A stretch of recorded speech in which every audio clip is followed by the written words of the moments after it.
Hello students, welcome to science theory channel. तो आज हम करने जा रहे हैं chapter 1 of biology class 11। Now what is living? कोई भी चीज़ जो आपके सामने कुछ फंक्शंस परफॉर्म कर रही है, जैसे कि ब्रीथ कर रही है या वॉक कर रही है या बढ़ रही है, रिप्रोड्यूस कर रही है, ऐसा कोई भी फंक्शन कोई भी ऑर्गेनिज्म परफॉर्म कर रहा है तो उसे हम क्या कहेंगे? They are living. For example, जैसे कि आप प्लांट्स देख लें। प्लांट्स ऑब्वियसली अगर वो कार्बन डाइऑक्साइड लेते हैं और ऑक्सीजन छोड़ते हैं, वो ग्रो करते हैं। अपने एनिमल्स देखे होंगे, वो ग्रो करते हैं, वॉक करते हैं, रिप्रोड्यूस करते हैं, ब्रीथ करते हैं। इसकी कुछ करैक्टरिस्टिक्स भी होती हैं, तो हम पढ़ लेते हैं what is the characteristics of living organisms. अब इसकी क्या क्या करैक्टरिस्टिक्स हैं, जैसे कि growth, reproduce, metabolism, cellular organisation, consciousness, ये सब के सब इसके करैक्टरिस्टिक्स हैं। बट जैसे कि आप जानते हैं कि हमारा जो 11th 12th 9th 10th इन सब का जो सिलेबस है वो सीबीएसई ने अपडेट कर दिया है। इसमें कुछ एलिमिनेट किया है, कुछ टॉपिक्स जो हैं वो एलिमिनेट किए हैं। तो इनमें से ये एक टॉपिक है जो उन्होंने एलिमिनेट किया है। हमें इसे ज़्यादा डिटेल में पढ़ने की ज़रूरत नहीं है। हमें पढ़ना क्या क्या है वो मैं आपको बता देती हूँ। जैसे कि diversity in the living world, binomial nomenclature, उसके यूनिवर्सल लॉज और टैक्सोनॉमिक कैटेगरीज। ये टॉपिक्स जो हैं वो हमें डिटेल में पढ़ने हैं, जो कि हमारे सिलेबस में अपडेट किए गए हैं। तो बच्चों, नेक्स्ट टॉपिक है हमारा diversity in the living world. अब इसकी एक टर्म होती है बायोडाइवर्सिटी। अब बायोडाइवर्सिटी बेसिकली होती क्या है?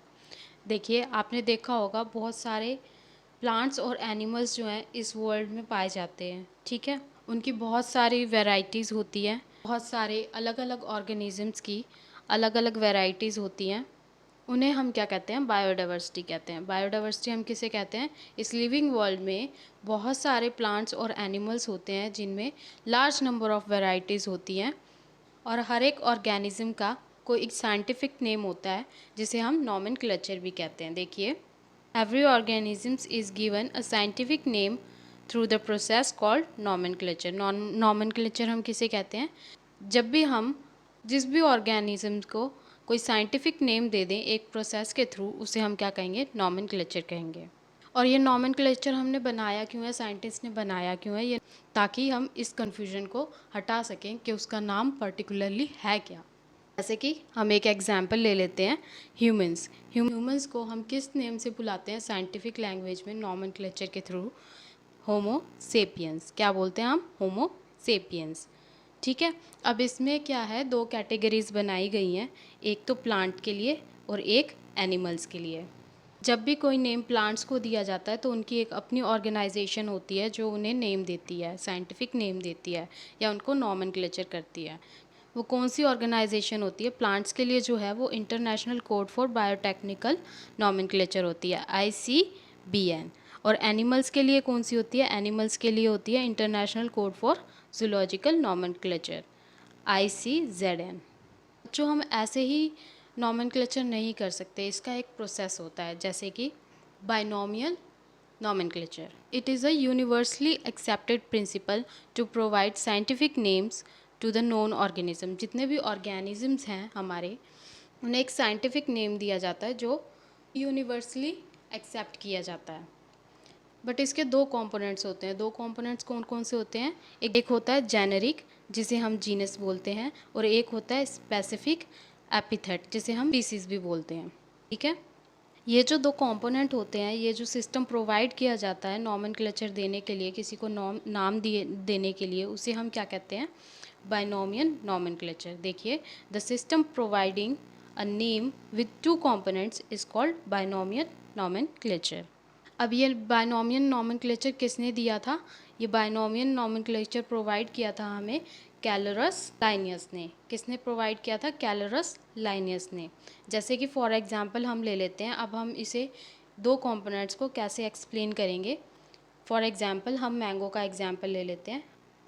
हमने मैंगो का एग्जांपल लिया, अब इसका हमने नॉमेनक्लेचर कर दिया, बाइनोमियल नॉमेनक्लेचर कर दिया दो कंपोनेंट्स के साथ। तो हम मैंगो को क्या बोल रहे हैं? Mangifera indica. क्या बोल रहे हैं? मैग्नीफेरा इंडिका बोल रहे हैं, ठीक है। अब इसमें हमें पता करना है कि हमारी जीनस कौन सी है और स्पीसीज़ कौन सी है। तो हमारी जो जीनस है मैग्नीफेरा इंडिका में वो क्या है, मैग्नीफेरा। ठीक है, जीनस कौन सी है, मैग्नीफेरा। और जो हमारा लास्ट वर्ड है वो हमारा क्या है, स्पीसीज़। वो हमारा क्या है, स्पीसीज़। तो मैग्नीफेरा इंडिका में हमारा जीनस क्या हो गया, मैग्नीफेरा, और हमारा स्पीसीज़ क्या हो गया, इंडिका। ठीक है बच्चों, इतना समझ में आया। अब ये जो हमारा बायनॉमियल नॉमेनक्लेचर होता है वो ऐसे ही नहीं किया जाता, इसे सिर्फ हम दो कंपोनेंट्स में डिवाइड कर देंगे बस ऐसे ही नहीं होगा, इसके कुछ लॉज भी होते हैं। तो वो कौन कौन से लॉज होते हैं वो हम पढ़ लेते हैं। तो इसके जो यूनिवर्सल लॉज हैं नॉमेनक्लेचर के वो कौन कौन से हैं। पहला तो है, जो भी हम बायोलॉजिकल नेम देंगे उसे हम लैटिन वर्ड में लिखेंगे, लैटिना वर्ड में लिखेंगे, या फिर हम इटैलिक वर्ड में लिखेंगे। ठीक है, जब भी हम उसे लिखेंगे या तो हम लैटिन वर्ड में लिखेंगे या इटैलिक में लिखेंगे। ठीक है, और जो भी हमारा फर्स्ट वर्ड होगा बायोलॉजिकल नेम का वो जीनस को ही रिप्रेजेंट करेगा। जो भी हमारा फर्स्ट नेम होगा वो सिर्फ और सिर्फ जीनस को ही रिप्रेजेंट करेगा। जैसे हमने पीछे पढ़ा था मैग्नीफेरा इंडिका, तो मैग्नीफेरा क्या था हमारा फर्स्ट, वो क्या था, जीनस था। और जो सेकंड कंपोनेंट होगा जो हमारा इंडिका था वो क्या होगा, स्पेसिफिक एपिथेट, जिसे हम स्पीसीज भी बोलते हैं। दोनों ही वर्ड्स को जब हम लिखेंगे, हैंड राइटिंग में लिखेंगे, तो हम उसे सेपरेट करके लिखेंगे और अंडरलाइन करेंगे। ठीक है, और जब भी हम इसे प्रिंट करेंगे तो हमें उसे इटैलिक वर्ड में ही लिखना होगा। और जो फर्स्ट वर्ड हमारा डिनोट करेगा वो जीनस हो, वो स्टार्ट होगा कैपिटल लेटर से। ठीक है, जो फर्स्ट वर्ड हमारा होगा जीनस का वो किसका होगा, कैपिटल लेटर का होगा। बाकी जो होगा हमारा स्पीसीज उसे हम स्मॉल लेटर में लिखेंगे। हम पीछे देख लेते हैं एक बारी। जैसे हमारा ये जो मैंगो है हमने उसे बायनॉमियल नॉमेनक्लेचर नेम से लिखा। ठीक है, हमने इसे टाइप किया है तो हमने इसे इटैलिक फॉर्म में लिखा है। ठीक है, मैग्नीफेरा जो है वो हमारा क्या है, जीनस है, और इंडिका जो है हमारा वो स्पीशीज़ है। अब आप देख सकते हैं यहाँ पे जो जीनस है हमारा, उसका जो फर्स्ट लेटर है वो किसका लिखा हुआ है, कैपिटल लेटर में लिखा हुआ है। किस में लिखा हुआ है, जो हमारा एम है वो किस में लिखा हुआ है, कैपिटल लेटर में लिखा हुआ है। और जो रेस्ट है हमारा जीनस और स्पीसीज वो हमारा किस में लिखा हुआ है, स्मॉल लेटर्स में लिखा हुआ है। और यही अगर हम हैंड राइटिंग में लिखेंगे तो हम इसको अंडरलाइन कर देंगे। ठीक है बच्चों, अब जैसे कि आप जानते हैं हमारे पास बहुत ही सारे स्पीसीज़ हैं जो कि पूरी की पूरी स्टडी करना लगभग इम्पॉसिबल है। तो इसे पॉसिबल करने के लिए हमने इसकी क्लासिफिकेशन की है ताकि ये शॉर्ट हो जाए और हम इसे ईजिली स्टडी कर सकें। अब ये जो वर्ड है क्लासिफिकेशन, ये बेसिकली होता क्या है। क्लासिफिकेशन एक प्रोसेस होता है जिसे हम ईज़िली ग्रुप कर सकते हैं अपनी कन्वीनियंस के हिसाब से, जिसे हम ईज़िली ऑब्ज़र्व कर सकें, ईज़िली कैटेगरी में प्लेस कर सकें, उनका ग्रुप बना सकें और उन्हें ईज़िली स्टडी कर सकें। जो हर एक स्टेप होते हैं क्लासिफिकेशन के, उन्हें अलग अलग रैंक्स और कैटेगरीज़ में डाला जाता है। हायर रैंक से लेकर हम इसे लोअर रैंक तक रखते हैं, जिसे हम क्या कहते हैं, टैक्सोनॉमिक हायरार्की, जिसे हम क्या कहते हैं, टैक्सोनॉमिक हायरार्की। और इन रैंक्स को हम क्या कहते हैं, टैक्सास कहते हैं। इस रैंक को क्या कहते हैं हम, टैक्सास कहते हैं। जितने भी ऑर्गेनिजम्स हैं, जितने भी लिविंग ऑर्गेनिजम्स हैं, अपने कैरेक्टरिस्टिक्स के हिसाब से अलग अलग टैक्सास में क्लासिफाई किए जाते हैं, जिसे हम क्या बोलते हैं, टैक्सोनॉमी बोलते हैं, जिसे हम क्या कहते हैं, टैक्सोनॉमी कहते हैं। All living organisms can be classify into their different Texas. This process of classification called taxonomy. अब ये टैक्सोनॉमिक कैटेगरीज होती कौन कौन सी हैं, हम ये पढ़ लेते हैं। देखिए यहाँ पर टैक्सोनॉमिक कैटेगरीज आपको दिखाई गई हैं, हायर रैंक से लेकर लोअर रैंक तक। ठीक है, अब इसमें हमने क्या दिखाया है, टैक्सोनॉमिक कैटेगरीज दिखाई हैं। देखिए इसे हमने असेंडिंग ऑर्डर में लगाया है, या फिर हम इसे ऐसे असेंडिंग ऑर्डर में भी लगा सकते हैं। ठीक है, असेंडिंग ऑर्डर क्या होता है, बढ़ते क्रम में। ठीक है, डिसेंडिंग ऑर्डर क्या होता है, घटते क्रम में। ठीक है, तो हमने इसे क्या किया है, इसे बढ़ते क्रम में लगा दिया है, असेंडिंग ऑर्डर में लगा दिया है। ठीक है, जो हमारी हायर रैंक होती है वो कौन सी होती है, किंगडम की होती है। जो हमारी हायर रैंक होती है वो कौन सी होती है, किंगडम की। ठीक है, तो हम इसे असेंडिंग ऑर्डर में पढ़ते हैं। पहले स्पीसीज पढ़ेंगे, फिर जीनस पढ़ेंगे, फिर फैमिली पढ़ेंगे, फिर ऑर्डर, फिर क्लासेस, फिर फाइलम और डिविजन्स, फिर हम अपनी किंगडम को पढ़ेंगे। ओके बच्चों, तो पहले हम स्पीसीज पढ़ लेते हैं जो कि लोअर रैंक कैटेगरी होती है टैक्सोनॉमिक कैटेगरीज में। तो स्पीसीज क्या होता है, ये लास्ट कैटेगरी होती है बायोलॉजिकल क्लासिफिकेशन में, ये सबसे लास्ट कैटेगरी होती है बायोलॉजिकल क्लासिफिकेशन में, ठीक है।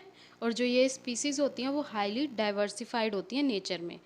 जैसे ही हम इस स्पीसीज़ को डिफ्रेंशिएट करते हैं दूसरों से, दूसरी स्पीसीज़ से, हम डिफ्रेंशिएट करते कैसे हैं, उनके कुछ कैरेक्टरिस्टिक्स होते हैं, जैसे कि मॉर्फोलॉजी, वो कैसे दिखते हैं, उनका केमिकल और फिजिकल प्रॉपर्टी, मतलब उनकी फिजिकल प्रॉपर्टी कैसी कैसी है, कैसे अपीयरेंस में है, ठीक है, एंड उनकी केमिकल प्रॉपर्टीज़ क्या है जो उनकी बॉडी के अंदर होती हैं, ठीक है। यही सब हम मेजर करके, यही सब हम ऑब्जर्व करके उन्हें डिफ्रेंशिएट करते हैं, ठीक है। जिससे क्या होता है, जितनी भी स्पीसीज़ होती हैं उनके डिफरेंट डिफरेंट फीचर्स जो हैं उनमें हम डिस्क्रिमिनेट कर पाएँ एक दूसरे को लेकर, ठीक है। जैसे कि एग्जांपल हम ले लेते हैं बैसिलस का, ठीक है। बैसिलस जीनस जो है हमारी, वो बैसिलस सबटिलिस से, बैसिलस एंथ्रेसिस से डिफरेंट होती हैं। उनकी बॉडी जो होती है वो डिफरेंट इफ़ेक्ट्स होते हैं उनके, ठीक है। ये हमारे कुछ एग्जांपल हैं स्पीसीज़ के, जैसे कि उनका जो जीनस है वो तो सेम है बैसिलस, ठीक है, बैसिलस बैसिलस, बट उनकी जो स्पीसीज़ है वो अलग अलग है, जैसे कि सेप्टेलिस थ्रेसिस, ठीक है।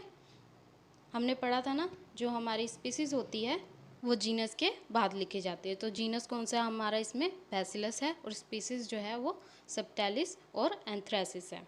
इससे हायर रैंक पे अगर हम चलते हैं तो हायर कैटेगरी कौन सी आती है, जीनस, ठीक है।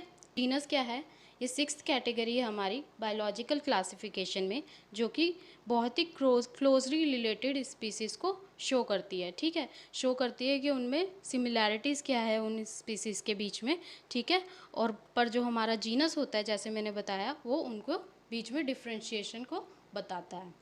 जीनस हमारी 6th कैटेगरी होती है बायोलॉजिकल क्लासिफिकेशन में, जो कि बहुत ही क्लोजली रिलेटेड स्पीसीज़ को डिफ्रेंशिएट करती है, ठीक है। उनके बीच में जो सिमिलैरिटीज़ होती हैं वो बहुत ज़्यादा होती हैं, पर उनमें कुछ जो माइनर डिफरेंस होते हैं वो उन्हें दिखाती है। जैसे कि हम एग्जांपल ले लेते हैं म्यूकर का। जो म्यूकर है हमारा, कि बहुत मल्टीपल स्पीसीज़ होती हैं जो कि एक दूसरे से किसी न किसी तरह से रिलेट करती हैं, बट जो उनका जीनस होता है लाइक राइजोपस, वो डिफरेंट होता है। अब अगर हम इससे हायर कैटेगरी पे चलें, 5th कैटेगरी पे चलें, 5th कैटेगरी कौन सी है, फैमिली। अब उसके बारे में हम पढ़ लेते हैं। जो फैमिली है हमारी, वो 5th कैटेगरी है बायोलॉजिकल क्लासिफिकेशन में। फैमिली में हम क्या दिखाते हैं, ग्रुप्स दिखाते हैं जो कि रिलेटेड होते हैं जीनस से। अभी हमने जीनस पढ़ा, ठीक है, उनसे रिलेटेड जो ग्रुप्स होते हैं उन्हें हम फैमिली में डाल देते हैं, ठीक है। इधर क्या है, फैमिली हमने टर्म जो दिया है वो किसे इंडिकेट करता है, जो हमारी ऑर्गेनिजम्स होती हैं सेम कम्युनिटी की, जिनके एक दूसरे से मिलते जुलते करैक्टर्स होते हैं। जैसे कि एग्जाम्पल अगर हम ले लें, कैट का एग्जाम्पल ले लेते हैं। कैट, वो हम उस कैट को हम क्या कहते हैं, फैलिस कहते हैं। क्या कहते हैं, कैट को हम फैलिस कहते हैं। पर कैट जो है हमारी, उसकी जो सिमिलैरिटीज़ हैं वो लायन से मिलती जुलती होती हैं। और लायन को हम यहाँ पे क्या कहते हैं, पैंथेरा। क्या बोलते हैं, पैंथेरा। और ये जो दोनों के जीनस हैं हमारे, वो सेम फैमिली से बिलोंग करते हैं। उनकी फैमिली कौन सी है, फेलिडा। कौन सी फैमिली है, फेलिडा। क्यों, क्योंकि ये दोनों के दोनों हाइपर कार्निवोरस बिहेवियर के होते हैं, ठीक है। जो फैमिली होती है हमारी, वो किसे इंडिकेट करती है, ऑर्गेनिजम्स को इंडिकेट करती है, जो कि सेम कम्युनिटी के होते हैं, जिनके कुछ को रिलेटेड कैरेक्टर्स होते हैं, ठीक है बच्चों। नेक्स्ट कैटेगरी पढ़ लेते हैं, जो इससे हायर कैटेगरी है, वो हमारी कौन सी कैटेगरी है, 4th कैटेगरी है, जिसे हम क्या बोलते हैं, ऑर्डर, जो कि 4th नंबर पे रखी जाती है बायोलॉजिकल क्लासिफिकेशन में।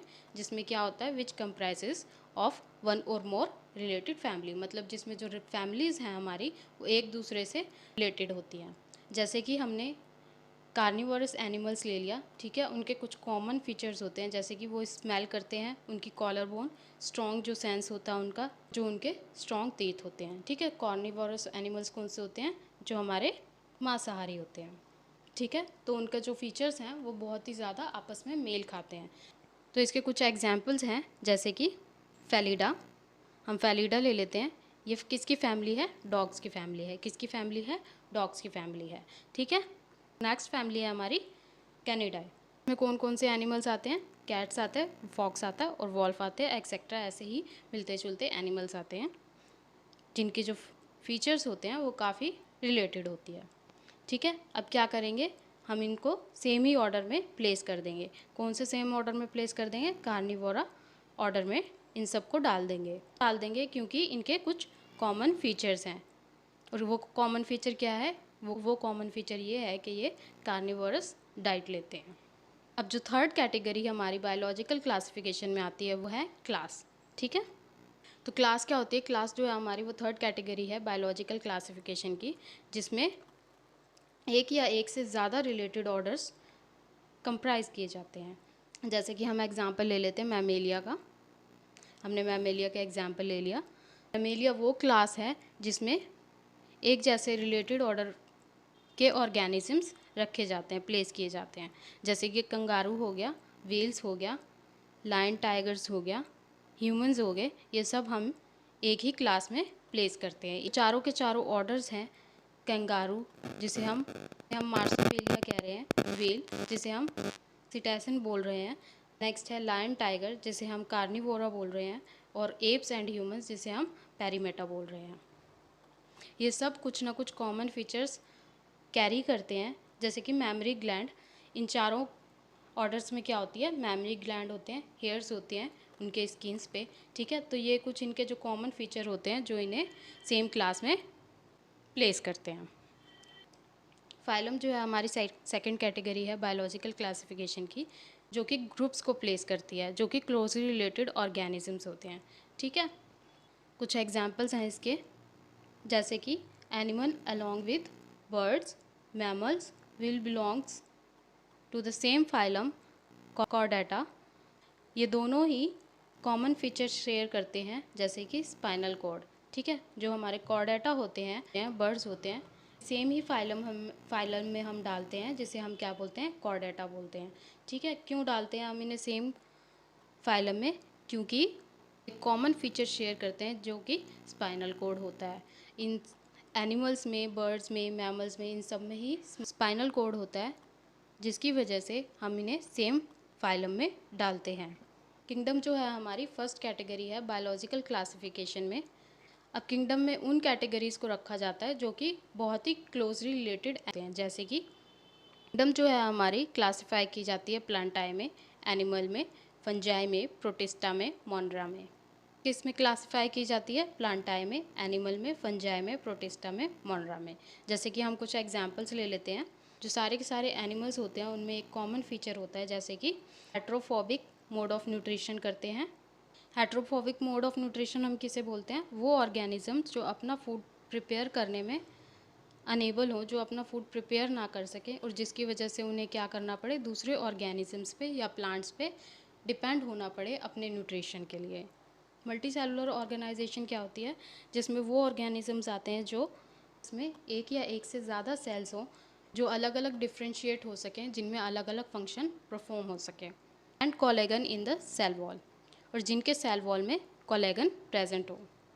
तो ये सब जो फीचर्स हैं हमारे की वजह से ये जो एनिमल्स हैं वो कौन से ग्रुप में प्लेस किए जाते हैं? एनिमेलिया ग्रुप में प्लेस किए जाते हैं। इसी तरह जो हमारे प्लांटाई, फंजाई, प्रोटिस्टा, मोनेरा, ये सब जो हैं इनकी कुछ कुछ कॉमन फीचर्स होते हैं। जैसे प्लांटाई में अपने कुछ कॉमन फीचर्स होते हैं जिसकी वजह से वो प्लांटाई ग्रुप में प्लेस किए जाते हैं। एनिमल्स में जैसे मैंने अभी बताया इनके अपने एक कॉमन फीचर्स होते हैं, इसलिए एनिमेलिया ग्रुप में प्लेस किए जाते हैं। फंजाई के अपने होते हैं, प्रोटिस्टा के अपने होते हैं, और मोनेरा के अपने होते हैं।